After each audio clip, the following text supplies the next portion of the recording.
Hi friends, good morning అందరికీ. ఇప్పుడు topic వచ్చేసి మీరు సిగరెట్ ప్యాకెట్స్ మీద కానీ అండ్ వైన్ బాటిల్స్ మీద కానీ అండ్ గుట్కా వీటి మీద కానీ చూస్తే వాళ్ళు ఇంజూరియస్ టు హెల్త్ అని ఉంటారు. కానీ ఎవరిని మానతారా? కానీ ఎవరు మానరు.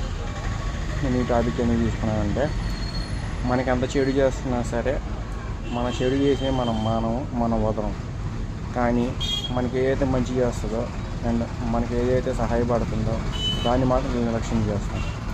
సో అందుకని దీన్ని కలియుగం అన్నారేమో, మనకైతే తెలియదు. మేము త్రేతాయుగంలో ద్వాపరయుగంలో ఇంత చెడు ఉండకపోవచ్చు, కానీ ఇక్కడ చెడే పాలిస్తుంది అనమాట. సో బ్యాడ్ కంటే గుడ్ ఎక్కువ, ఇంజూరియస్కే పవర్ ఎక్కువ మామూలు సహాయం చేసే వాళ్ళకంటే హెల్ప్ కంటే. సో దీని గురించి మీరేమన్నా కష్టం కామెంట్ సెక్షన్లో చెప్పండి. నాకైతే చాలా బ్యాడ్గా అనిపిస్తుంది. Thank you.